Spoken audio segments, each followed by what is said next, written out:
నమస్తే, welcome to prime time debate. నేను Srikanth. So రాజకీయాల్లో ఎప్పుడేం జరుగుతుందో చెప్పలేం, ఎవరు ఎక్కడుంటారో అసలు ఊహించడం కూడా కష్టమే. బీహార్ పాలిటిక్స్లో కూడా సేమ్ అట్లాంటి ఎపిసోడే నడుస్తోంది. నితీష్ చలో ఢిల్లీ అంటూ హస్తినకు పైన అవుతున్నారు. సీఎం సీటును వదులుకొని హస్తినలో పెద్దల సభకు వెళ్తున్నారు. మరోవైపు అటు పాట్నా పరిసరం నడుస్తోంది. ఢిల్లీలో ఏం జరుగుతోంది, ఢిల్లీ నుంచి ఏం సంకేతాలు వస్తున్నాయి, ముఖ్యంగా ఆయనకేదో పెద్ద పదవి ఖాయం కాబోతోంది అన్నది జేడీయూ వర్గాల నుంచి వినిపిస్తున్నటువంటి మాట.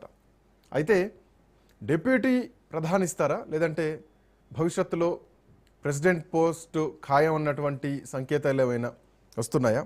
ఇవన్నీ ఒక రకమైనటువంటి వాదనలు అయితే కనుక, ఇప్పుడు జేడీయూని నడిపించేది ఎవరు, నితీష్ తర్వాత వారసులు ఎవరు, నిశాంత్ని రాజకీయాల్లోకి తీసుకొస్తున్నారా, ముఖ్యమంత్రి సీటు చుట్టూ చర్చ బలంగా నడుస్తోంది. మరోవైపు ఒక మహారాష్ట్ర లాంటి ఎపిసోడ్నే బీహార్లో కూడా అమలు చేశారు అమిత్ షా, మోడీ అని చెప్పేసి ఇప్పటికే తేజస్వి యాదవ్ ఒక ట్వీట్ కూడా చేయడం జరిగింది. రాష్ట్రాలను జీలుస్తున్నారు, పార్టీలను జీలుస్తున్నారు, నితీష్ కుమార్ని హైజాక్ చేశారు అన్నటువంటి వాదన కూడా ప్రతిపక్షాల నుంచి వినిపిస్తున్నాయి. సో బీహార్ ఎపిసోడ్ చాలా విచిత్రంగా నడుస్తోంది. ఒక ముఖ్యమంత్రి సంతోషంగా బయటికి కనిపిస్తూ ఆయన నెక్స్ట్ కొత్త ప్రభుత్వానికి పూర్తి మద్దతు ప్రకటిస్తూ ఇవాళ రాజ్యసభకు నామినేషన్ కూడా దాఖలు చేశారు అమిత్ షా సమక్షంలో. మాట్లాడదాం, ఈ ఈక్వేషన్స్ ఎటు తిరగబోతున్నాయి. రేపు రాబోతున్నటువంటి ఎలక్షన్స్ కూడా ఉన్నాయి. అటు పశ్చిమ బెంగాల్ కానీ, కేరళ కానీ, తమిళనాడు కానీ, అస్సాం కానీ, ఈ రాష్ట్రాల్లో ఎన్నికలు జరుగుతున్నటువంటి వేళ ఈవెన్ బీహార్ కూడా చాలా ప్రధానమైన. బీహార్లో గెలుపు బీజేపీకి చాలా ముఖ్యం. ఒక నెక్ ఆఫ్ టైట్ లాంటి పోటీ బీహార్లో వాతావరణం క్రియేట్ అయింది. అనూహ్యంగా జేడీయూ, బీజేపీ ఘనమైనటువంటి స్థానాలు సాధించుకుంది. మాట్లాడదాం. శేషు గారు మనతో పాటు జాయిన్ అవుతున్నారు, ప్రముఖ విశ్లేషకులు. అలాగే మురళీ మనోహర్ గారు కూడా మరి కాసేపట్లో జాయిన్ కాబోతున్నారు. మురళీ మనోహర్ గారు కూడా జాయిన్ అయ్యారు. నమస్తే అండి, welcome to prime time debate. ముందుగా నమస్తే, good evening. Seshu sir, good evening. Srikanth, good so బీహార్కు తొలిసారి బీజేపీ ముఖ్యమంత్రి కాబోతున్నారా అంటే ఎట్లా చూడొచ్చు ఈ ఈక్వేషన్స్ బట్టి? శ్రీకాంత్, ఈ దేశంలో ఉన్నటువంటి నాయకులకు ప్రజల పైన ఒక గట్టి నమ్మకం ఉంది. ఏంటి ఆ నమ్మకం అంటే, మేము ఏం చెప్పినా ఈ గొర్రె లాంటి ప్రజలు వింటారు అనేటటువంటి ఒక బలమైన అభిప్రాయం ఈ దేశ నాయకుల్లో ఖచ్చితంగా నాటుకుపోయి ఉన్నటువంటి ఒక ఫ్యూడలిస్టిక్ మెంటాలిటీ భావనగానే నేను భావిస్తున్నాను. ఎందుకంటే ఈరోజు బీహార్ ముఖ్యమంత్రిగా ఉన్నటువంటి నితీష్ కుమార్ ఒక ట్వీట్ చేశారు. ఎందుకు నేను బీహార్ ముఖ్యమంత్రి పదవికి రాజీనామా చేస్తున్నానంటే, నేను ఒక ఎమ్మెల్యేగా సభలో ఉన్నాను, అసెంబ్లీలో ఒక ఎమ్మెల్సీగా విధాన మండలిలో ఉన్నాను, ఒక లోక్సభ సభ్యుడిగా లోక్సభలో ఉన్నాను, కానీ నేను ఇంతవరకు రాజ్యసభలోకి అడుగు పెట్టలేదు. పెద్దల సభలోకి నేను రాజ్యసభలోకి వెళ్ళాలనేది నా కళను నెరవేర్చుకోవటానికి నేను బీహార్ ముఖ్యమంత్రి పదవికి రాజీనామా చేస్తున్నాను అనే ఒక ట్వీట్ పెట్టారు. ఇంతకంటే ప్రజలను, ఎర్రి వాళ్లను, వెంగళప్పలను చేయటం ఇంకొకటి ఉంటదా అనే ప్రశ్న మనం వేసుకోవాలా.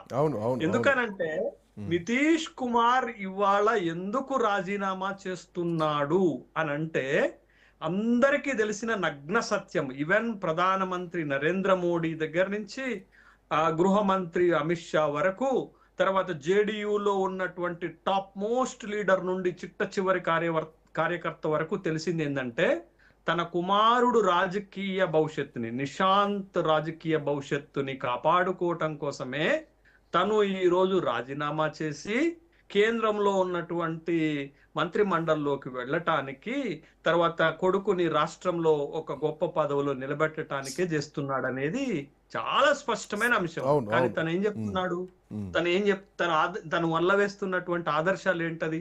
ఈ దేశంలో ఒక సుదీర్ఘమైనటువంటి రాజకీయాలు చేసి ఒక 20 సంవత్సరాలకు పైగా బీహార్ ముఖ్యమంత్రిగా ప్రజలు అవకాశం ఇస్తే ఆ రాష్ట్రానికి ముఖ్యమంత్రిగా చేసినటువంటి వ్యక్తి ఇవాళ ఈ విధమైనటువంటి మాటలు మాట్లాడుతున్నాడు. తర్వాత ఈ దేశ భారత ప్రధానమంత్రి కూడా అనేక సందర్భాలలో అనేక బహిరంగ సభలలో నేషనల్ డైసిస్ లో ఒక మాట చెప్తుంటాడు.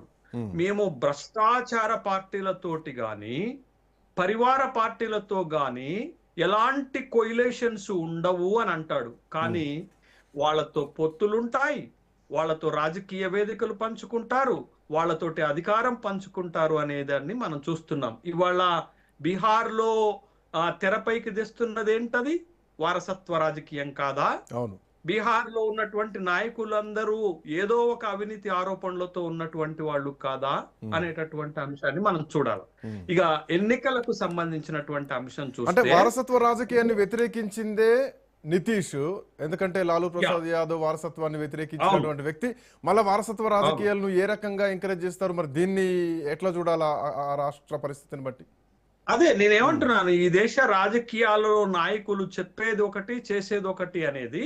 అయితే ఇప్పుడు రాజకీయ పరిణామాలు ఏంటి అనేది కనుక మనం చూస్తే ఒక రెండు అంశాలను మనం క్లియర్ గా దీన్ని చూడొచ్చు. 2025లో జరిగినటువంటి బీహార్ ఎన్నికల సందర్భంగా ఎక్కడ కూడా రెండు పార్టీలు అంటే జేడీయూ బీజేపీ రెండు పార్టీలు 105 శాసనసభ స్థానాల్లో ఈక్వల్ గా పోటీ చేశాయి. కానీ గతానికి భిన్నంగా ముఖ్యమంత్రి ఎవరు అనేటటువంటి ఒక ప్రకటన చేయకుండా ఎన్నికలకు వెళ్లారు. కానీ వాస్తవంగా ఆ ఎన్నికల్లో జేడీయూ సాధించినటువంటి విజయం చాలా ఎక్కువ అన్నట్టు. ఎందుకంటే గతంలో తనకు ఉన్నటువంటి 44 శాసనసభ స్థానాలను ఇంకొక 48 పెంచుకొని వాళ్ళు 85 స్థానాలు గెలిస్తే భారతీయ జనతా పార్టీ 89 స్థానాలు గెలిచింది. బట్ సహజంగా రాజకీయాల్లో ఒప్పందం, అది మహారాష్ట్ర ఫార్ములా గనక మనం చూస్తే ఏ పార్టీకి ఎక్కువ శాసనసభ స్థానాలు వస్తే ఆ పార్టీ నుంచి ముఖ్యమంత్రి ఉండాలనేది. బట్ బీహార్కి వచ్చేసరకు నితీష్ కుమార్ ని ఒక కంపల్సరీ పరిస్థితులలో అక్కడ ముఖ్యమంత్రిగా చేయాల్సినటువంటి ఒక అవసరం వచ్చింది. బట్ ఇప్పుడు అక్కడ మహారాష్ట్రలో ఏ ఫార్ములానైతే ఏది ఏక్నాథ్ షిండే నుండి దేవేంద్ర ఫడ్నవీస్ వరకు జరిగినటువంటి రాజకీయ పరమైనటువంటి స్టెప్స్ ఎలా ఉన్నాయో బీహార్ లో కూడా కాస్త టైం తీసుకొని అదే విధమైనటువంటి పొలిటికల్ స్టెప్స్ ని వేస్తున్నట్టుగా మనకు కనపడింది. ఇది ఒకటి. బీహార్ లో భారతీయ జనతా పార్టీ తన ముఖ్యమంత్రి తాను ఎక్కువ శాసనసభ స్థానాలు చేశారు కాబట్టి వాళ్ళని పెట్టడం ఒకటి. రెండోది, ఒక సముచితమైనటువంటి వీడ్కోలు పలకటం ఏది నితీష్ కుమార్ కి. ఎందుకు నితీష్ కుమార్ కంటే కుర్మీ లాంటి ఒక చిన్న సామాజిక వర్గానికి చెందిన ఒక బలహీన వర్గాలకు చెందినటువంటి నేత కాబట్టి ఒక ఘనమైనటువంటి వీడ్కోలు, ఒక హుందాతనమైనటువంటి వీడ్కోలు పలకాలి అంటే అక్కడ కొడుకుకి డెప్యూటీ చీఫ్ మినిస్టర్ పదవి, కేంద్రంలోకి వచ్చేసరకు మీరు ఒక విచిత్రమైన అంశం చూడాలి శ్రీకాంత్. ఇక్కడ 1990లోనే నితీష్ కుమార్ కేంద్ర మంత్రిగా బాధ్యతలు చేపట్టారు. ఇప్పుడు కొత్తగా చేపట్టాల్సినటువంటి అంశం ఏమీ లేదు. కానీ ఇప్పుడు కేంద్ర మంత్రి వర్గంలోకి తీసుకోవటం, ఒక సందర్భంలో మీరు చూసారా, జనతా దళాలు ప్రభుత్వాన్ని ఏర్పాటు చేసినప్పుడు దేవీలాల్ లాంటి ఒక రైతు నాయకుడికి ఉప ప్రధాని పదవి ఆఫర్ చేసి పెట్టినటువంటి ఒక రాజకీయాన్ని కూడా మనం చూసాం. బట్ ఇప్పుడు మీరు ఇంట్రోలో చెప్పినట్లు ఉప ప్రధాని చేయటమా, లేకపోతే భారతీయ జనతా పార్టీ ఒక ప్రయోగం చేస్తుంది దేశంలో. రాష్ట్రపతి లాంటి ఒక అత్యుత్తమైనటువంటి పదవికి ఒకసారి మైనార్టీ, ఒకసారి ఎస్సీని, ఒకసారి ఎస్టీని తీసుకొచ్చినటువంటి భారతీయ జనతా పార్టీ. బట్ ఈసారి ఈ దేశంలో అత్యధిక జనాభా కలిగినటువంటి బలహీన వర్గాల నుంచి, ఓబీసీల నుండి ఒక ఎక్స్పెరిమెంట్ చేసేటటువంటి విధంగా నితీష్ కుమార్ లాంటి ఒక బలమైనటువంటి నాయకుడిని ఆ పదవిలోకి తీసుకొచ్చేటటువంటి ఒక పోలరైజేషన్ లో ఏమన్నా భారతీయ జనతా పార్టీ అడుగులు వేస్తుందా, ఆలోచన చేస్తుందా అనేటటువంటి అంశం కూడా దీంట్లో మనకి కనపడుతున్నటువంటి. ఇందులో ఇంకొక పాయింట్ సార్, అంటే యాదవేతరుల నాయకుల్ని